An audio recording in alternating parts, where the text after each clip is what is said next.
I'm Aaron Grad. You maybe know me as a program note writer or a lecturer. I'm also a composer. I have all these different jobs that I do in music. And something that became clear to me in the last few years is that they really are united by a common thread. And that thread is a desire to connect people together, connect from me to you, connect from me to myself, all of these forms of connection. I really believe in that as a human source of good in the world. And I especially believe in music as a pathway for that kind of connection. And it's really whatever I'm doing in music, it's what I've devoted myself to and really become a student of, which led me to the idea that I'm here to talk about today. This talk is called The Key of Connection. The basic idea is that we as human beings could learn a lot from these little individual notes that composers move around and play with, and by doing so, create relationships that form beautiful, timeless music. I'm going to take you in great detail through a particular piece of music by a particularly great composer, Bach. And I hope that it gives you renewed appreciation for the amazing craft and heart that goes into that style of music, and particularly what Bach created and what Tekla will play. Really, though, I actually have a much greater hope here. I hope that we can all become inspired and energized to put some of these life lessons into practice, to live with as much connection and as much powerful relationship as these notes show that they are able to do. And I'm going to walk you through exactly what I mean by that. So before I get into the music, let me just say a little bit about connection. I doubt you need very much convincing as to why this is worthwhile. But let me just say, from my research, it's become very clear. We are the most social animals on the planet. This is the very essence of what we evolved to be. Humans count on each other. We do things in groups that we could not do on our own, and we have gotten increasingly sophisticated, bringing these bigger and bigger groups together, tribes into cities, into entire civilizations. So this is really the heart of what it means to be a human being, to be connected. There is no such thing as a healthy human being alone. This is true from the science. This is not just a touchy-feely thought. Research has proven that being lonely, being in a state of disconnection, physically harms your body as much as obesity, smoking, or high blood pressure. Whereas living in a state of strong connection has been proven scientifically to have certainly emotional benefits that you'd expect, lower anxiety, lower rates of depression, but even physical benefits, reduced blood pressure, longer lifespan. These all correlate with connection. So then where do composers come into this? I really believe that composers are the ultimate researchers in these systems of connection. Really, what else is music but the art of making little individual units play with each other and talk to each other and do things together that they couldn't do on their own. Because as you'll see as we move through this talk, what is a note? A note is just a vibration. It's just a sound wave. It's not music. Music happens when notes work with each other. I really believe that of all of human history that we know of recorded music, notated music, I don't think anyone ever did this better than Johann Sebastian Bach. And so he is the focus of this lecture. I'm going to take you through music that he wrote in about 1720, maybe written a little earlier, but assembled then. Bach lived from 1685 to 1750 in Germany. And at the time he wrote this particular music, he was working for a prince responsible for putting on all of that prince's musical entertainment. And Bach went back into his old catalog of music from various years and put together a giant set of music for solo violin. It's divided into 6 pieces. They're called the sonatas and partitas. Those are just 2 different ways of putting the movements together. We are going to look at one movement from one of the sonatas, from one of the partitas. This is the violin partita number 3 in the key of E major. I have a lot to say about it, but I think the first and best way to get acquainted is to hear it. And what a treat it is to be having Tekla Cunningham, one of my favorite violinists, an extraordinary interpreter of this music, and someone who's playing it on an instrument that Bach would have recognized and known so well. What a way to get to know this extraordinary music. So I'm going to turn it over to Tekla to perform the Preludio in E major.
Brava, brava, Tekla. Wow, so beautiful. I hope you are already feeling the chills and the excitement and all the energy that's happening among those notes. And let's figure out what's going on here and what we can learn from it.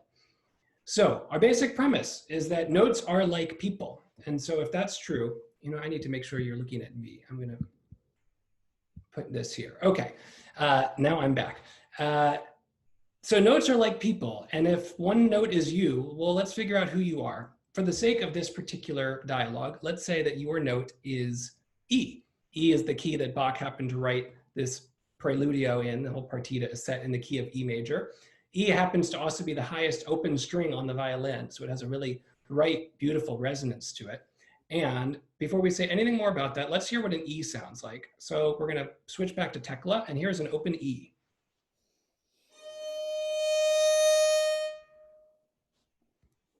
Well, there you have it. That is a nice sound, a perfectly nice vibration, but that's hardly music. We don't have music yet. We're gonna have to figure out how to get some relationships happening. The first one that I want to talk about is the fact that there is more than that to you. Your note is not just one particular frequency vibrating in one way. There are E's that are longer and shorter. There are E's that are louder and softer. And maybe most importantly for our discussion, there are other E's that are higher or lower, but they're still E. The musical term for this is octave. I'm going to be throwing a lot of musical terms at you, that some of which may be familiar and maybe others not. I'll try to define them all as I go. This idea of an octave is really important because it is a way of expanding our understanding of what one note can mean. It's also baked into the physics of sound in a way that I'm going to tell you about in a moment, and gets us started on this whole world of relationships that are born out of physical truths. But before I talk about that, let's just hear octaves and remind you what they sound like. Let's hear 3 octaves of E. These happen to show up in the first 2 measures of Bach's prelude.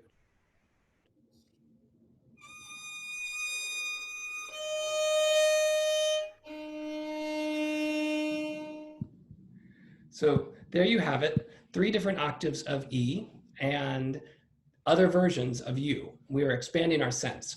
So I said it's based in this physical truth. What do I mean? Maybe you've heard of the overtone series. The harmonic series is another word for it.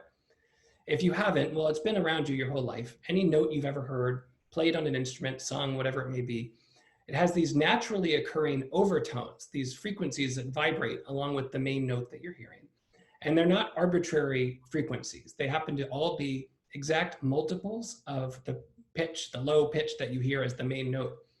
And so in the case of an octave, this happens to be our first harmonic. It's the one that vibrates at exactly twice the frequency.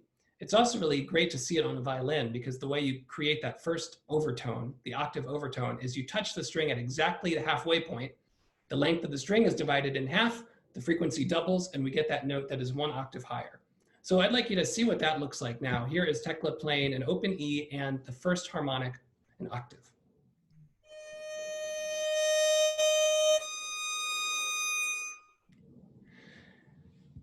So there you have a way of getting to these physical truths. You know, I'm going to just leave the spotlight on Tekla as I talk through a few other harmonics. So that's the same note, E is E. But let's keep going up this overtone series because we're going to meet other notes that give us even more sense of relationship and help us understand why some notes show up as the most important in this kind of music. So the next overtone Tekla will play, she's going to divide the string at 1/3 of its distance, and we'll get a pitch that's an octave and a fifth higher than we started. Let's start with the open E and then the next two harmonics.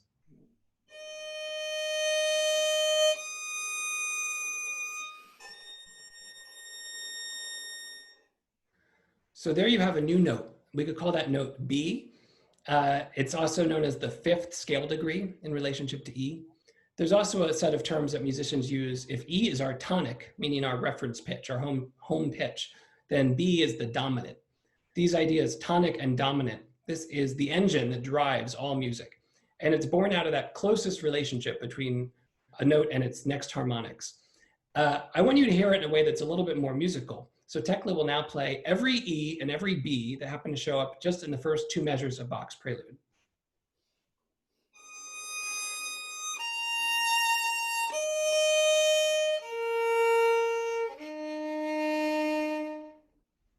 I hope you can appreciate how just the presence of one additional note does so much to give E some context, some meaning, relationship.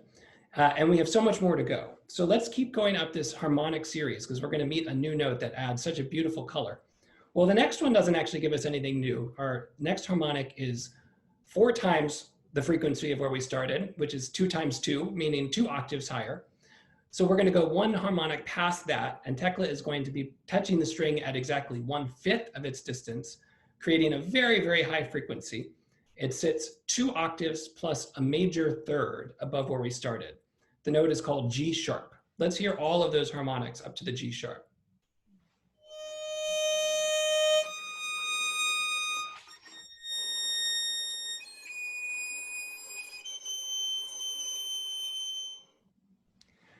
So there you have it, this natural sequence, this overtone sequence, it's part of every tone.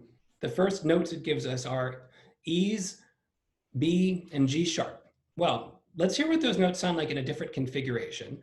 Again, using Bach as our example, here is every E, B, and G sharp as they appear in the first 2 measures of the prelude.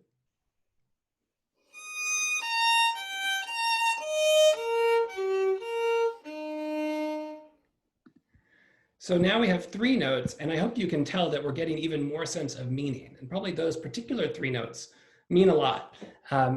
Even if you've never studied music, know nothing about theory, those 3 notes work together in a way that is in your ear, I guarantee it. We can call them the triad.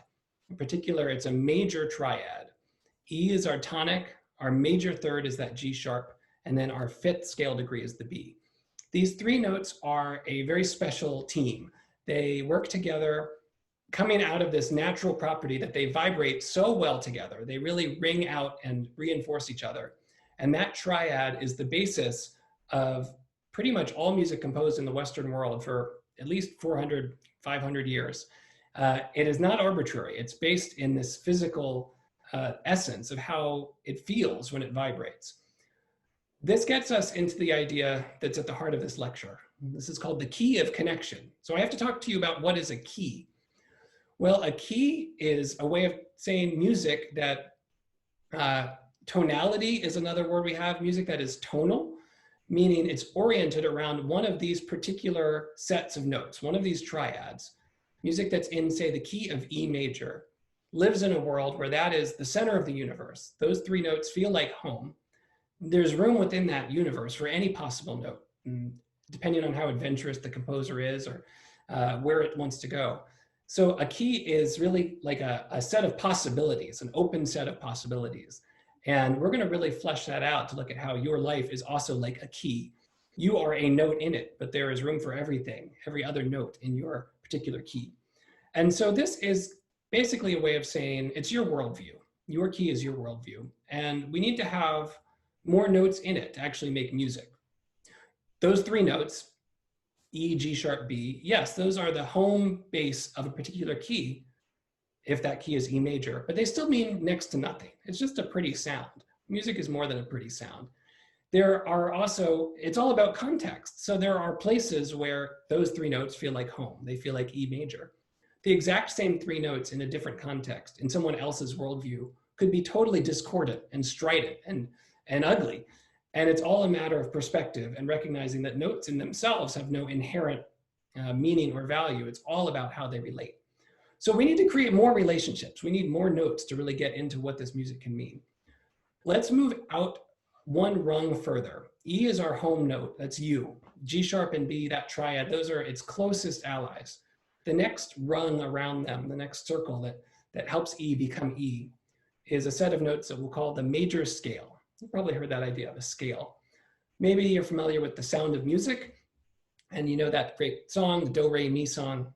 That idea of calling notes Do, Re, Mi, Fa, Sol, La, Ti, that is a very, very old system for naming notes, many centuries older than The Sound of Music.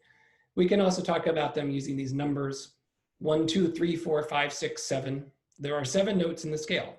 If you were to go to the next one, the 8th note, well, it's actually where we started. That would be our tonic again. You can think about, like in The Sound of Music, T, the 7th scale degree, leads us back to Do. So it's a cycle that repeats as far as you'd want to go. These notes do so much to give E a sense of location, a sense of identity and grounding, and this would be a good time to hear them. So I'm going to pass over to Tekla to play you an E major scale, just a simple octave of E major rising and falling.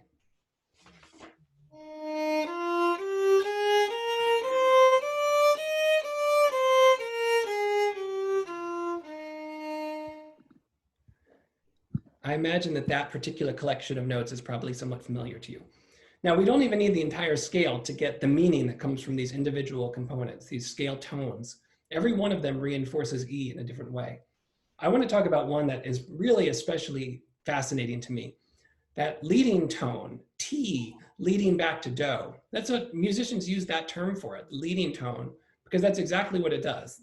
Just like in the song, it has this gravitational pull that makes it want to attract back up to that home base. And in a way, you would think then T, that 7th scale degree, maybe it's a very weak note. It's a very, it's a less powerful note, a less important note, maybe even. Well, not at all. That inherent tension, even though there's an imbalance between E, this very strong, stable note in our particular worldview, and the one right below it, the 7th scale degree, which is called D sharp. Well, you would think then, should we think of D sharp as somehow lesser? Of course not. We actually need it. You as E are nothing without D sharp. That it's like a pointing arrow that shows you where you are and who you are. Bach understood this, of course, because Bach understood everything there was to understand about how notes relate to each other.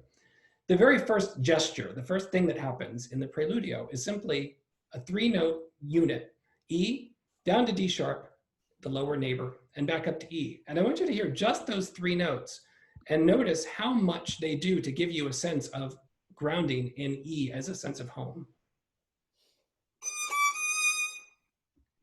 So that's how Bach started, and just that makes E feel like home. But let's keep going because there's more. I'm going to keep the spotlight on you, Tekla. We're going to go next to the phrase that happens just a moment later, Bach being very thorough. He did this lower neighbor to E, helping to orient us, get our ears situated. Well, shortly after that, he does the upper neighbor. That would be the 2nd scale degree, or F sharp. And he does a little curly Q around our note E, really does even more to make it feel like E is the place that we can reference everything else against. Let's hear that little curly Q of neighbor notes. So that's another way to make E feel like home using scale tones. We've been plunging into all of this, and we've still only gotten through the first 2 measures of Bach's prelude. I want to put it all together for you now so you can hear how much is happening in about 2 seconds of music. Everything is simply these triad tones, E, G sharp, and B, and a couple of little scale tones. But you'll hear as you move down through 3 octaves, what an amazing sense of grounding and getting to know where we are that happens just from this very quick and efficient set of notes in a home key.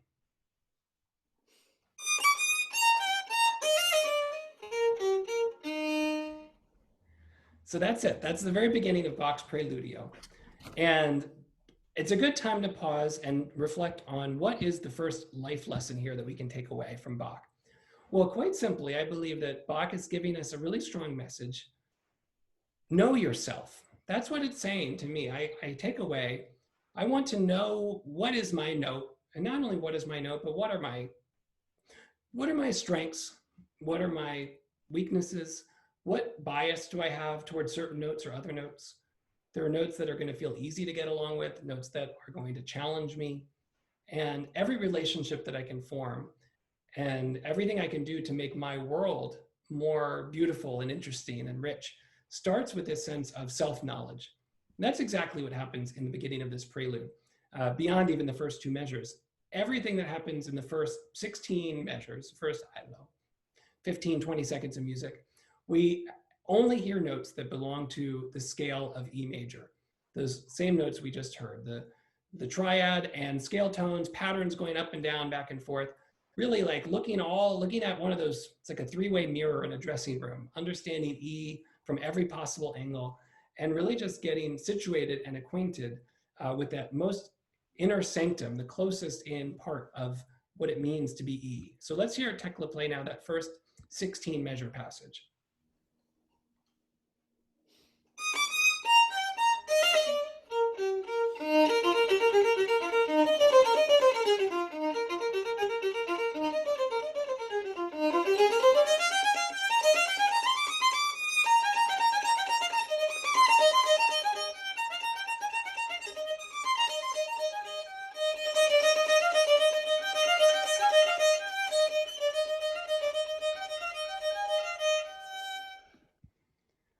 I hope that just that much has given you a really firm and clear understanding of what is our sense of home. I think if you were to imagine what's the note that anchors it all, you would certainly be hearing in your mind, you'd hear E, which is the point.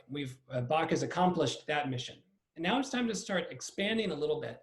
We're not yet going to go very far afield, but the next little section will look around, sort of like looking out of, we were right in the middle of the home of E major there. And now we're going to look out the window a little bit, see a couple other chords that are made up of notes that still belong to E major, but that start to create other neighboring identities, other closely related sounds that are not going to challenge E, but just help us understand even more, with even more grounding and even more context where we are. There's going to be, for one teeny moment, a note that does not belong to this E major scale. And I don't even want to say anything about it yet, because it just goes by in a flash. We're going to talk about it much more shortly. Other than that, everything is local in this section. Here's Tekla playing the next 16 measures.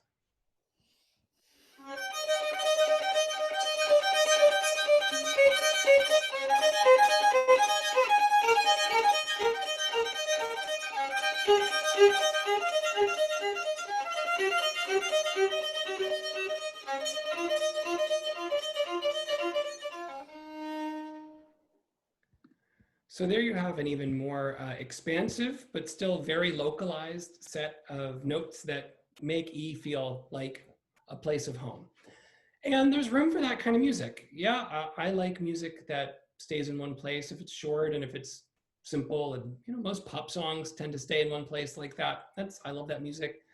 But there's something that happens in the kind of music that Bach and other great composers writes that goes beyond that sense, that very small, limited sense of an identity. And this is where the magic really starts to happen in my mind. We're about to enter new territory.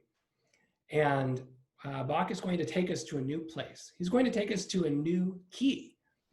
This is, to me, the miracle of this kind of music, of tonal music, that it's possible to leave one sense of worldview, to leave what you know to be right, and to try on another way of seeing the world, to operate according to the principles and values of another note, And at the end of that, to always be able to come back and to have not to have lost anything of yourself in the process, but actually to have created something much bigger and richer. The musical term for this idea of changing keys, is called modulation. In humanity, it's quite simply the skill of empathy. It is that ability to put yourself in another person's shoes, to feel what they're feeling, to fully embrace and validate their worldview. It is the bedrock of strong, intimate, vulnerable human connection. And music is such a tremendous guide of how to do it. And we're going to walk through that now. I'm going to take you in quite a bit of detail through Bach's first modulation. Well, it is not arbitrary how he does this. It's not just about take a plunge and end up in some new place. There are specific ways that composers get from one key to another. And in fact, there are specific tones that make it possible, specific notes. There are notes we haven't met yet. So far, we've met 7 notes in this world of E major out of the 12 notes that are available. That's all there are. There are only 12 notes in music in this particular worldview of this scheme of Western tonal music. Other places in the world have come up with other ways of dividing notes up. But this is it. We've got 12 notes. 7 of them feel like that really cozy, easy group, that major scale that gets along so well. And then there are these 5 other notes. And what's up with them? Well, musicians call them chromatic tones. They do not belong to E major. And they are outsiders, foreigners that create a sense of disturbance.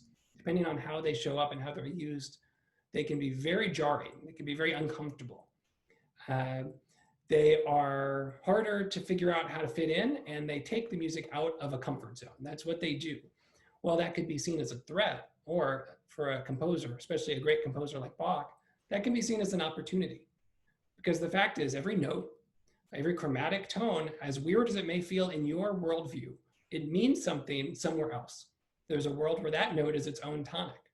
There are worlds where that note helps you make a bridge from where you are to a different tonic. That's exactly what is happening in a modulation. So I mentioned before, you heard for a teeny little flash, maybe you didn't even catch it. There was a note that had a different feeling to it in that last passage. Well, we're going to get into it in a much greater detail here. It's a chromatic tone. It happens to be the note D natural. I've talked a lot about D sharp, that leading tone, that 7th scale degree that is so good at pointing back to E, giving it a sense of gravitational pull. Well, the gravity of D natural has the exact opposite tendency. It doesn't want to rise up to E, it wants to fall. It wants to fall to the note right below it, which happens to be called C sharp. And without getting into all the intricacies of music theory, I'll just spell it out, that very one note, just the presence of a particular chromatic note, D natural, signals your ear that E is destabilized. It is no longer a sure sense of home, our resting place. Just that one chromatic tone signals maybe actually E has become a dominant.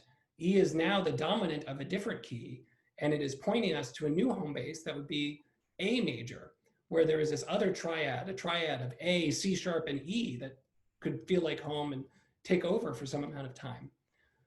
You may not know any of that in a technical, studied way, but the point is your ear, from having listened to any of this music in the Western world from any point in your life, I know you can feel it. And so I want you to hear it now and just feel what it feels like when that D natural, and Tekla's going to really lean into it and make it stick out. I want you to notice what that does to you. Oh, actually, to set it up before I do that, the first thing Tekla will play is just a little 2-measure pattern. This is what gets the modulation started. I want you to hear just that so you can get it in your ear. Let me have Tekla do that first. So Tekla, please play just the 2 measures.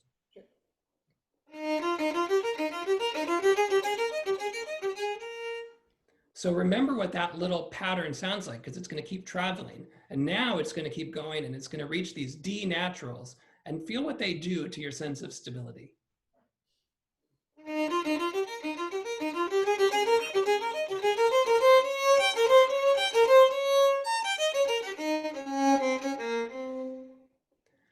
So in just that passage, Bach actually did everything he would have needed to do to create a successful modulation to a new key, the new key of A major. This is not what he does. He doesn't stop here, but I want you to just, as a thought experiment, see what that would feel like. So Tekla is going to add something to the end. She's going to play exactly what she just played, but then she's going to slap a big fat A major chord on the end. And what I want you to do is notice as she begins, that first note she plays is an E, and that's felt like home all along. So notice what that feels like. By the time she gets to the end and plays that big A chord, think to yourself or even hum to yourself, what feels like home now? And I promise you, your ear will have traveled with Bach and Tekla and landed in this new sense of home, of A.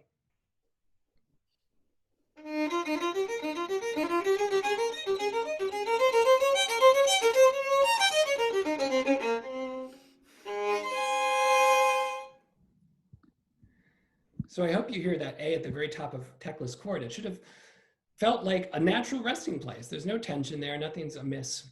We could have ended there and been happy. That is the key change. Well, that is not what Bach did, fortunately, because he takes us on a journey.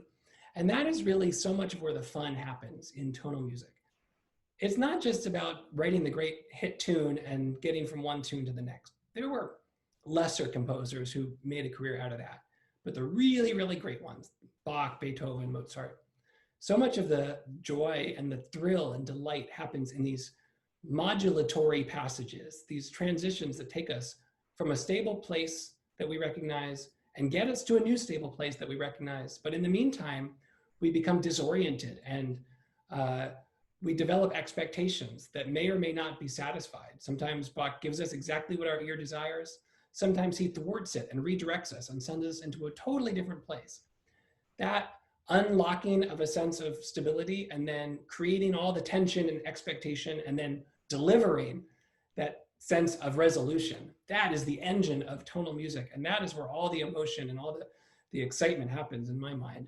So we're gonna go through that. I wanna mention though, there's something that happens here. I talk about how Bach takes us places we may not expect.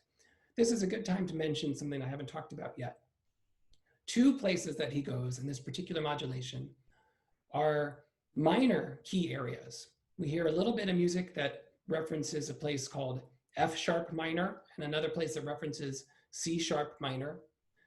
These minor chords, they're not totally distant from the world of E major, but they're further afield than A major for sure. They get us into some chromatic tones that are even more pungent and unsettling.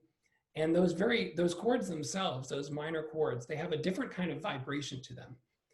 You saw at the beginning how that major triad is rooted in this sense of easy vibration out of the overtone series. They are all so closely related. They're mathematically aligned. The minor triad uses a different third. It has a lowered third. That's what we would call the minor third. It is a naturally occurring overtone, but one that happens much, much further up in the sequence. And it doesn't agree with the other two notes quite as well. So just the very presence of those three notes together, a tonic, a dominant, and a minor third, it puts a chill in the air. You can really feel that emotionally.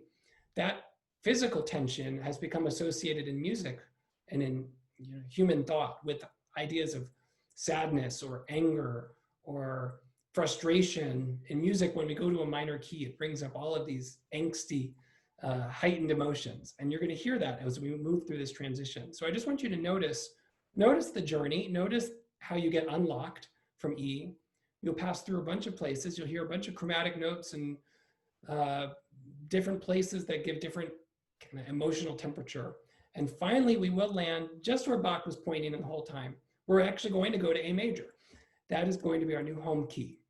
And one of the ways it becomes clarified is that Bach has the exact same music happen that we heard in the key of E major. It happens again, now in A major, transposed is what that's called.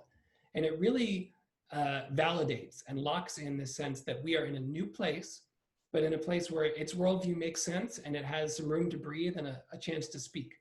So I want you to hear that whole process. We're going to take it through the modulation and then hang out for a while in A major and feel what that feels like.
I hope you enjoyed that journey and really felt that sense of ending up in a new place. We got to A major and left off with a really solid sense of this new identity. And that was a modulation. And I hope that you can take away on a human level how important that is, the sense of connection and the emotional vulnerability that happens when two places, two identities, two people can exchange that kind of uh, opening up their sense of self.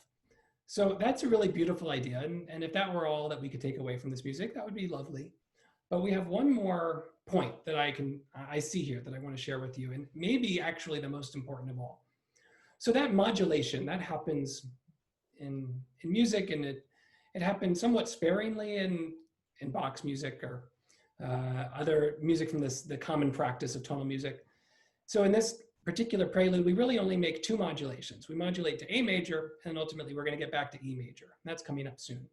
But there are all these passing moments, and I wouldn't quite call them a full modulation, but where we just get a sense of another key. We get to know it, maybe wave hello, give its worldview a little bit of space, not in a lasting, durable, permanent kind of way. And that's actually something you already heard happen when we went to those minor keys, when we touched on F sharp minor and C sharp minor. We didn't land there where they became a lasting structural part of our life story here, but they sure gave a lot. They really they increased the sense of connection. They really opened up the horizon. They brought notes in that there wouldn't have been room for otherwise. There's a great term in music for those kinds of interactions. It's called tonicization. And this, maybe if there's nothing else you take away from this whole lecture, I want you to take away the idea of tonicization. It's a great word. It means that for a moment, the music is going to let some other note feel like the tonic. When you tonicize a note, you give it just that sense of validation to say, as we pass through my universe, I'm going to recognize that your universe makes sense too. And this is something that is available in music and in life anytime at all. Modulation is a little bit different. It's very trusting, it's very open, and music tends to modulate to easy places. Like this modulation goes from E to the note a fifth below. You know by now that notes that are a fifth apart get along really, really well. So no big deal to modulate a fifth. I mean, it is and it isn't. But to tonicize a note, any note, even the most outrageous chromatic tone that you really have a hard time relating to, well, what a gift that is. A gift to that note, because it means that that note has a chance to stand on its own and speak for itself. But it's not just giving yourself away in service of something else. You become stronger and more enriched too. And that's really the heart of this, that when you can make room for more notes, more kinds of relationships, more challenging relationships, the more of that you do, your music gets bigger and stronger and richer and more full. And that is exactly the kind of life that I think we all aspire to create with as much connection as possible. It really requires having that courage to take a chance on any note in a way that you know you will not lose yourself. You will not give away the store. You are simply solid enough in your own sense of self, in your E majorness or whatever it may be, that you can allow for those relationships and have them be however big or small they are and move on as you continue to live your own life. I hope you can appreciate how important those kinds of open-minded and open-hearted connections could be, especially these days when there is so much strife and tribalism of all sorts. And I know how challenging it can be to get outside of one's bubble. I can relate, believe me. But I try to be inspired by this music to see ways that maybe there is a room for connection that I wouldn't have imagined. So this is what I'm hoping you're going to take away from all of this music. And maybe you're just going to take away that it's spectacular, beautiful composition played by an extraordinary artist. And if that's as far as this goes, that's certainly a good afternoon spent together too. But I hope as you listen to this final passage that Tekla is going to play, she's going to take us through the last modulation, where we left off in the key of A major, and she's going to take us home. And it's an even longer and more winding road with even more tonicization and even more chromatic tones. And I hope it helps you remember that first and foremost, know yourself, know who you are and how you show up in the world. That will make you a better source of connection. take a chance on a big sweeping modulation that gets you really connected to those really important pillars in your life. And along the way, enjoy every step of possible connection and enjoy those little tonicizations, because that's where life really gets interesting. So to take us home, here is Tekla playing from A major all the way back to a glorious, bright, and brilliant E major ending.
Brava, brava. Oh, that's just so extraordinary. I'm moved every time to hear that, and especially to hear Tekla play it, so thank you. Well, that brings us to the end of our journey on the key of connection, but this is the part that I'm most excited about, because I really believe that we're here in an interactive platform, and I want to know what this is doing for you. What are you thinking? What are you feeling? Are you agreeing? Are you disagreeing? So this is a great time to start thinking about questions. You can unmute yourself at this point. Please turn on your video if you want to say hello that way. You're also welcome to put some questions into the chat. I see one has come in already. And let's take a little time to explore this together and chew on what I've just presented with you.